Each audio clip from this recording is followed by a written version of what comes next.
Armored Core 6, the only game that has, to me, perfected the mecha genre in both gameplay and story. We play as the character known as Raven, a call sign that we actually robbed off the corpse of another fallen fellow AC pilot, also called Raven. And the mecha that we actually make use of is called an Armored Core, commonly referred to throughout the entire game as an AC. And going forward, I will refer to any of the Armored Cores as an AC just to keep myself straight in my brain. Because it turns out I'm very brain fried. Now that that part's out of the way, we can get into exactly why I love this game, and hope FromSoft makes even more Armored Core games in the future. Combat is first up to bat, and it hits the ball right out of the park. The combat of this game is broken down into 5 different aspects that I've been able to identify, and first up is mobility. In combat, we have 3 types of camera locking or target tracking, which allows us to keep track of targets essentially forever depending on the mode. Soft locking, which makes the AC track the target while the camera moves independently, allowing you to physically move the AC out of the way while it's firing at a target completely off screen. Additionally, there's also hard locking, which pretty much forces both the AC and the camera to target the opponent you're currently locked onto, like you're seeing on screen right now. This also affects how you shoot, so be mindful of that. But more importantly, you also stay locked onto them indefinitely, even if objects are directly blocking your line of sight, so be mindful of that while in combat. Then there's manual aiming, which allows you to physically control where your AC is going to be aiming or shooting in during combat. I don't really use this personally, as I'm typically on controller. However, if you're on PC, you can make great use of it to be incredibly accurate during combat. And going in hand is mobility. Movement in this game is quite similar to Armored Core Francer, another game I reviewed on my channel. Link in the description to it if you watched it, which is probably 8 years ago or something. However, the combat is much slower than that, which means you can actually see what you're fighting, but more importantly, keep up with your other ACs easier. In total, we have 4 tools for mobility that pretty much made their appearance in Armored Core Francer. First up is the boost mode, which allows us to sort of slide around on the ground with our boosters active, instead of just, kind of waddling like a penguin. Up next is quick boosting, which is primarily used to dodge attacks, and just like in Armored Core Francer, this does not make you invincible by any means, meaning if you want to dodge any attacks by any meaningful grace, you have to actually physically move out of the way. There are no iframes in this game whatsoever. Up next is assault boosting, which is an incredibly efficient way of traveling large distances across the map, present in Armored Core 6. It can also be used during combat as a way to quickly close the distance or get far away from an opponent if you need to for whatever reason. Then the last part I wish to discuss is Ascension, which just allows the AC to fly directly upwards. And all of these combined together actually use up a ton of energy, which is where the next thing comes into mind. Energy management is incredibly important, as every AC has this thing called a generator, which is basically the heart and soul of the AC minus the cockpit. And how much an AC's energy output or energy capacity has to work with is entirely dependent on the generator available to them. For example, some generators specialize in high energy capacity, allowing them to have plenty of energy to boost around, fly around, and assault boost, while having really slow recovery rates. Inversely, we have some generators that specialize entirely on recovery rate, allowing them to recover energy almost instantaneously while having an extremely slow capacity. And learning to understand which one you want for your specific build is entirely up to the player, as different AC generators fit different roles or niches that you might want to make in your build, which is something I'll get into much later. Then finally is an incredibly important mechanic you should understand going forward, that is ACS strain. Oh, and before I forget, health management, that's also very important. This pretty much determines how close either you or an adversary is close to being staggered, which builds up over time, which is indicated by this bar right here. And depending on whatever weapons you hit, this can slowly build up this ACS strain, and if it eventually the meter reaches max, your AC will get staggered mid-air or on the ground, and you'll take an increased amount of damage than you normally would, as it, leaves you pretty vulnerable as you physically can't move until you're out of the stun.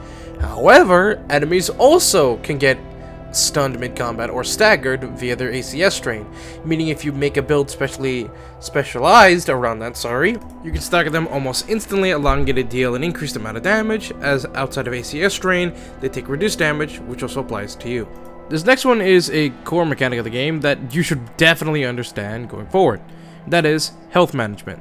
The amount of health that we have typically correlates to the AC parts, which I'll talk about later, but in a nutshell, heavier ACs that are more well armored typically have a higher AP pool or HP. And inversely, lightweight ACs and whatnot have very low amounts of HP, but also correlates to weight and whatnot. Again, much later in regards to that specifically. What is important though is learning how to manage it. In total, we have about 3 repair kits that we can use during combat. This is however only available in the PvE mode and is not available during the test mode or in custom PvP matches or just in PvP matches in general. In total, we have 3 repair kits currently available to us at any given point in time, and while we can't have any more of these, we do have to just make do with what we do have. Now, learning to manage your HP is very important, as there are certain damage thresholds that you can't simply handle in combat. A good rule of thumb, if you're just starting out and don't really know when to heal using the repair kits, is waiting till your HP is roughly below half of what your total count is, or if your HP bar is flashing red, which in that case, immediately heal.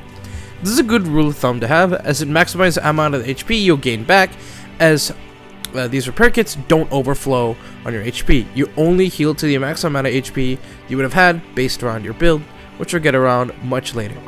Now, there are a lot of weapons in the game, some specializing in ACS drain like I talked about before, while some others specialize in raw damage output. And to just quickly go over the list, as if I talked about every single one of them, I would actively lose my fucking mind. So, we got shotguns, pistols, SMGs, machine guns, miniguns, plasma guns, laser guns, flamethrowers, a pulse, bubble, missiles, grenade bazookas, and regular bazookas. Also, we have laser blades that, go shing shing and look really cool like an anime character. And a grenade launcher that looks like a shield? Yeah, I have no idea what this thing is supposed to be. Oh, and a single pulse blade that uses the same technology as the pulse bubbles. Got all that? Good. Oh crap, I failed to mention a couple more weapons, sorry. Dude, we got this thing called a pile bunker. That, well, I'll just let it do the talking in this clip. AP at 30%. You can take it, 621. Focus rate.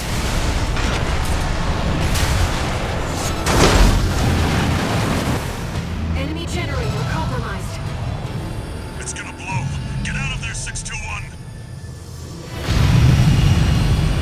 It is a giant metal spike that we use to impale opponents and instantly kill them, or instantly stagger them if you can catch a mid dodge or whatever. Then there's the chainsaw, which requires to be charged up properly in order to be used more effectively, but once it is fully charged up, and let's say you have an enemy that gets stunned, you can rip apart their HP so much with it. It is insane, to say the least. It's honestly one of my favorite weapons in the entire game to use, as watching as your opponent's HP quickly starts dissipating right in front of your screen is just magnifique. Then there's the coil weapons, which operate similar to both plasma and pulse weaponry. However, they have their own unique damage type. What does this unique damage type do? Oh, I'll tell you. It ignores any armor defense. Which pretty much means, regardless of whatever AC build you use, if you're going up against an opponent that is specifically using... So fighting against an opponent that uses cold weaponry pretty much means you need to be incredibly mobile in order to be able to survive against them, as the weaponry can easily eat through your AC's armor very quickly, as shown here where I'm able to shred through this person's AC's armor and whatnot.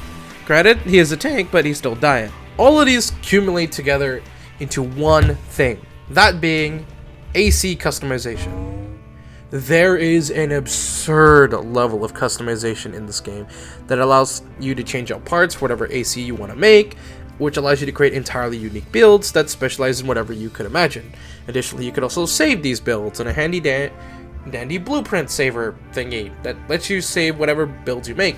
Like this one, for instance, where I'm John D. Freedom. I have twin miniguns, I have a tank, I got missile launchers on my back, I am John D. Freedom. In terms of customization, outside of just changing AC parts and changing weaponry, we can also change the colors. As shown prior, I turned myself to a giant American flag because I am John D. Freedom. This is done via the Painter module, which just allows you to paint your AC in unique colors and patterns if you really wanted to. Additionally, you can also make custom emblems and slap it directly onto your AC, like I did with mine, where I just made a giant American flag and just slapped that on right there. Or you can make Optimus Prime, White Glint, 9 bar.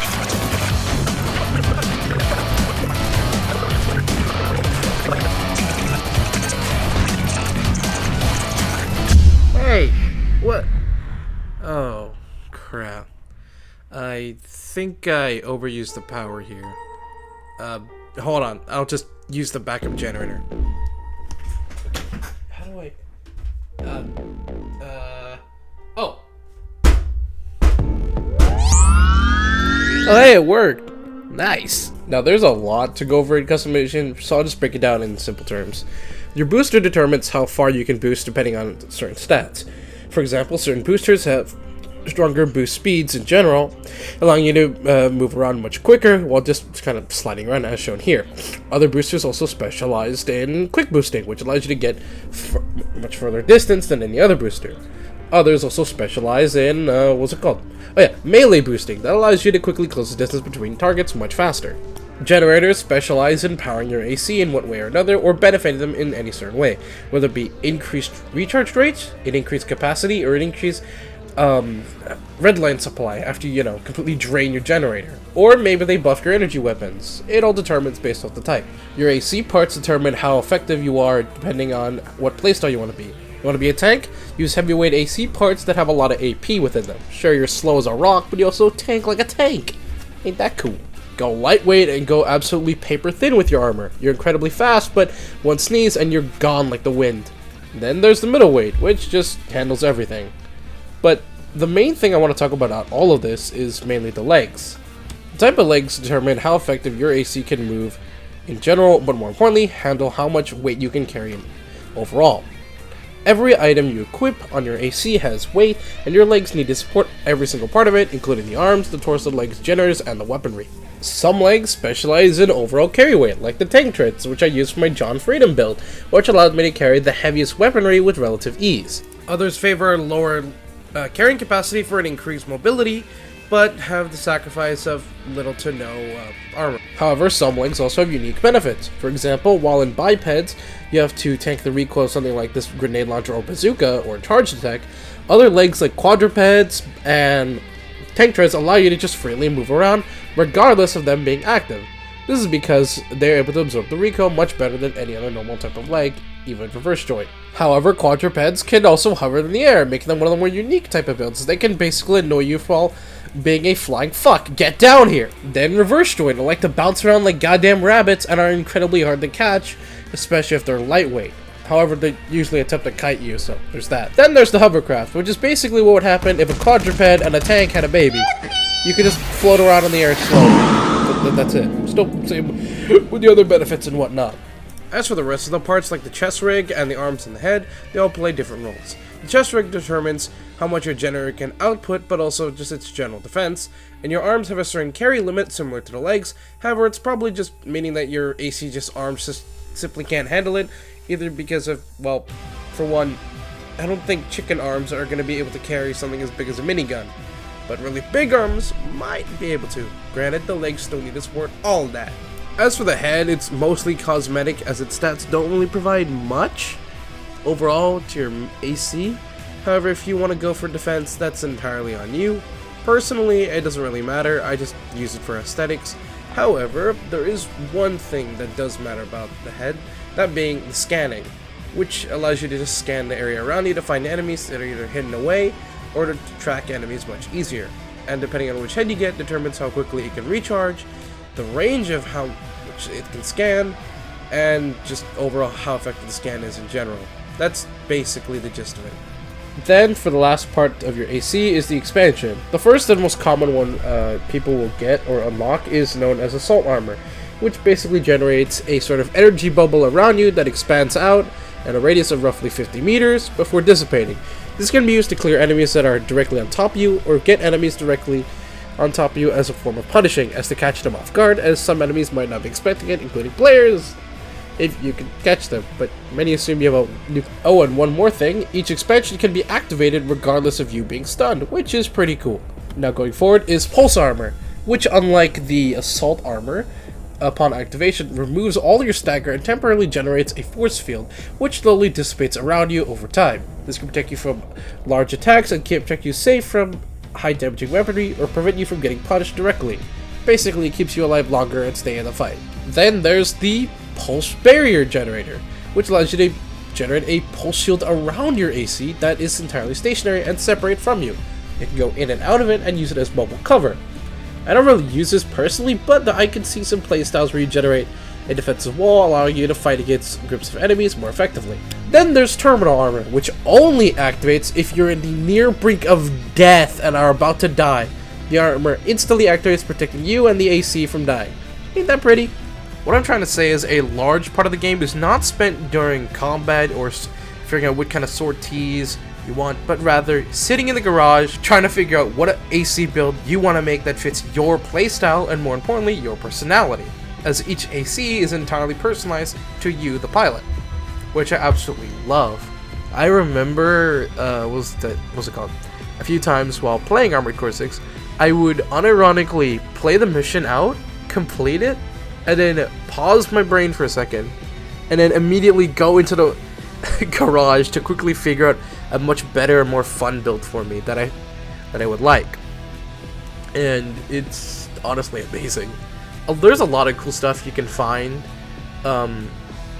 if you look up AC builds online and stuff and see all the cool stuff they made. I know, like, Vadibede uploaded a video asking AC pilots to produce their own unique builds and whatnot, and some of the stuff I saw in there was just amazing. There's a lot of stuff you could do with the customization in this game. The only realistic limit is honestly just your imagination, which I find absolutely amazing.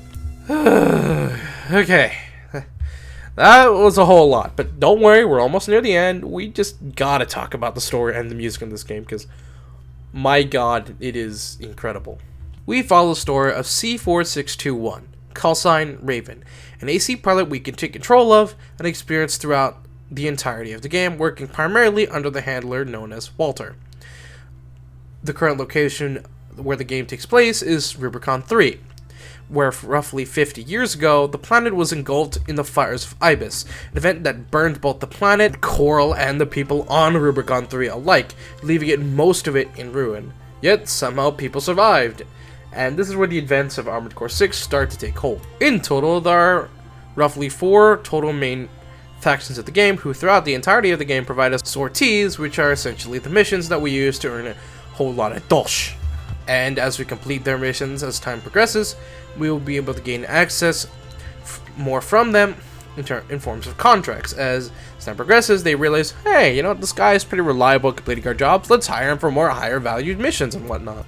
For the factions in order, we have Balaam, Arquebus, Overseer, and the Rubicon Liberation Front. As for how the story progresses, it is entirely up to the player upon their first playthrough, as in order to access more content later down the line of the game, you actually need to play the game roughly 3 different times by completing all 3 endings currently available in the game.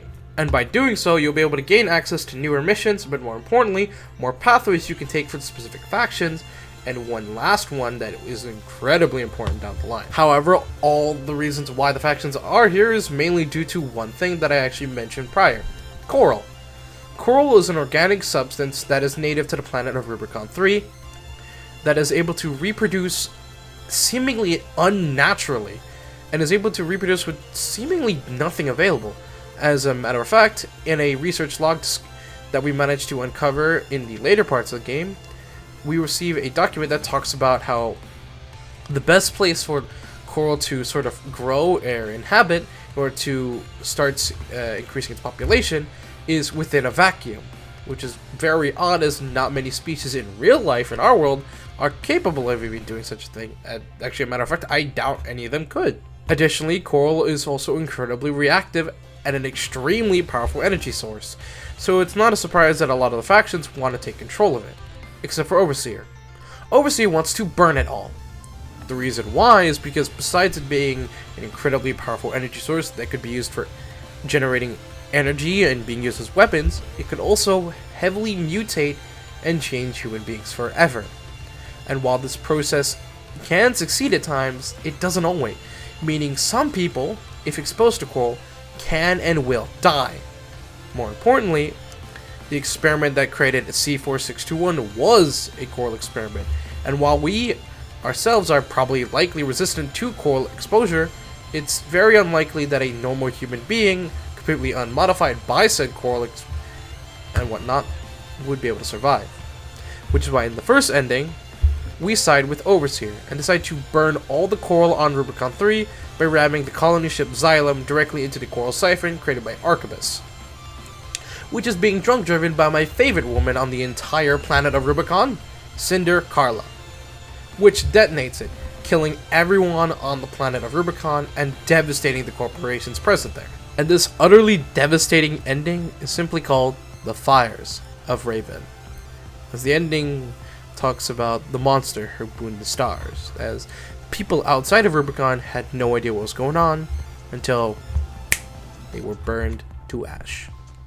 In the second ending of the game, we decide to side with the Rubicon Liberation Front, and decide to prevent the detonation of the coral siphon by stopping the Xylem from ramming into this giant monstrosity of corporate greed and logistics, by taking out its engine, which leads to its crashing into the ocean. Of course, the corporations try to stop us in any way, but because we're an absolute Giga Chad, we stop them, successfully eliminating the Xylem and letting it fall directly into the ocean. This ensures two things. First, it ensures the safety of the coral itself and keeping its potential safe, but more importantly, the people of Rubicon, who now have a chance at life beyond the stars, and this ending is simply called Liberator of Rubicon. Then there's the last ending of the game, which involves working for All Might. To those that are unaware, and I'm sure you aren't, All Might is essentially the game's form of Siri, as it pretty much serves as his AI assistant who helps mercenaries improve their skills and thus make them better pilots. In-game, she provides us with a simulator or online arena mode by creating these AI copies of people or fellow AC pilots and rating them by skill.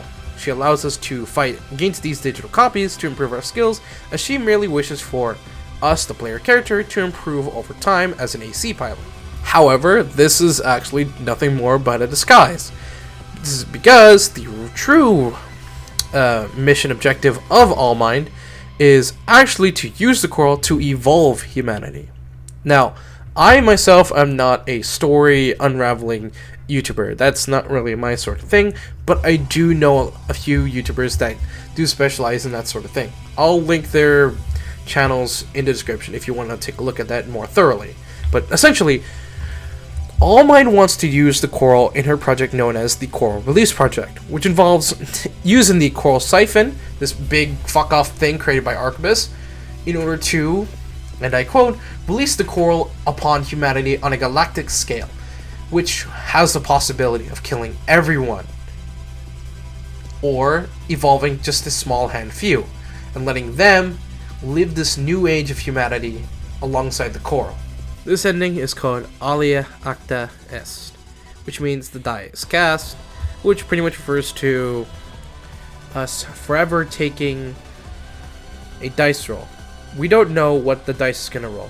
We don't know what the outcomes are. We just know that once we do this, there is no going back. Okay, just one more thing before I go talk about the music. That being Air. Air is this incredibly unique character and is commonly referred to as the schizophrenic wife. Why? Well, it's simple. That is a lie. We are the schizophrenic. Air is a Rubiconian. However, she doesn't have a body, as she is actually a mutation born from the coral tide. She is what is known as a coral wave mutation. But I'm just going to call her Air because saying coral wave mutation burns my mouth. Besides that, Air mainly acts as a form of moral support. She is basically this coral energy wave thingy that is just in her head, constantly motivating us and keeping us in the fight as long as possible by motivating us to continue to fight and saying that we can do it even if we are about to die. More importantly, she also loves just hanging out and chilling with Raven, and which has led to some pretty cute moments. I'll show this one here. It's my personal favorite.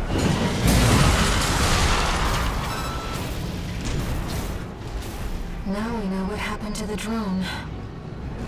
Fortunately, the data we found helped to identify where the last ECM device is. I've set a marker for it. Let's check it out.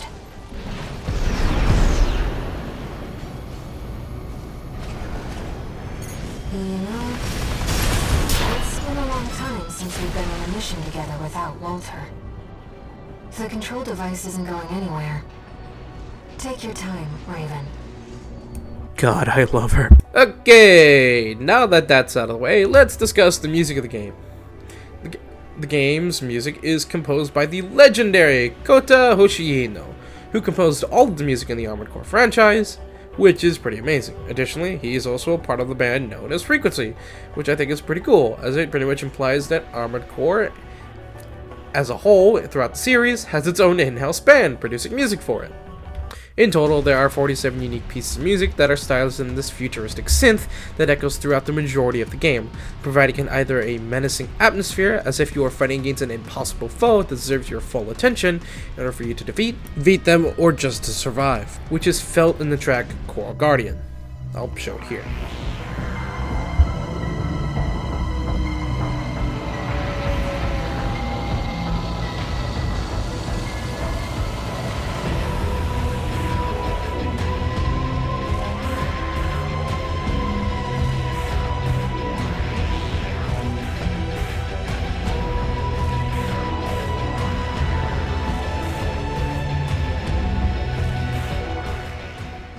Or providing an intense feeling of fighting against a hero that is trying so hard desperately against you in an attempt to save Rubicon and its people from the fires that you would bring.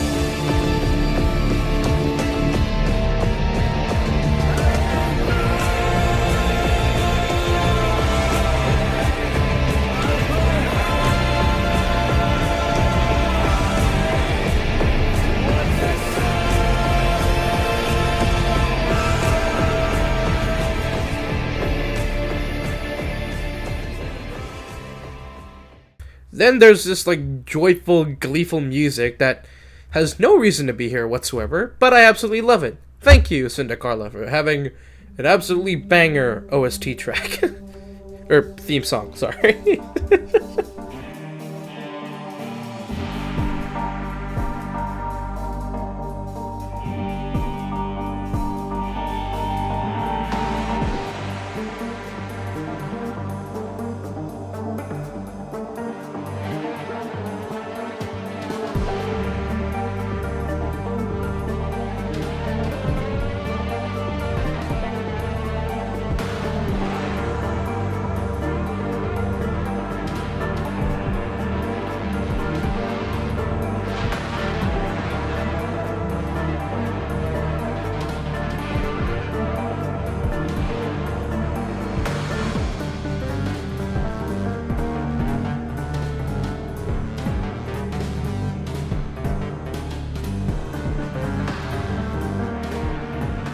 The point is I'm trying to make is every single piece of music is specially crafted for whatever specific mission you are going up against, whether it be surveying some coral, fighting against your own wife that you decided to betray because you decided to burn all the coral on Rubicon 3, what is wrong with you? Or perhaps you're fighting alongside a battle buddy that you have befriended simply by being a really, really good pilot.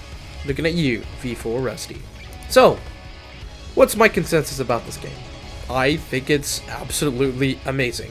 It is certainly worth the $60 price tag that it constantly has, and as such, I shall give it a 9 out of 10 flags on the freedom meter, as, well, I think it's absolutely amazing.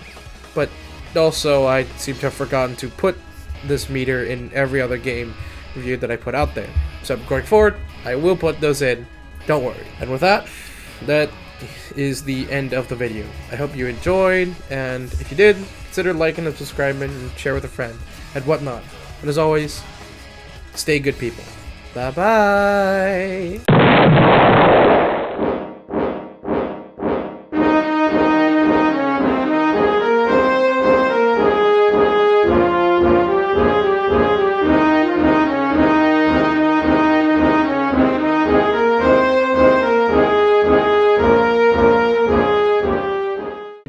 I can't even do any of my Demon Blades anymore because I'm just so tired and I'm so annoyed.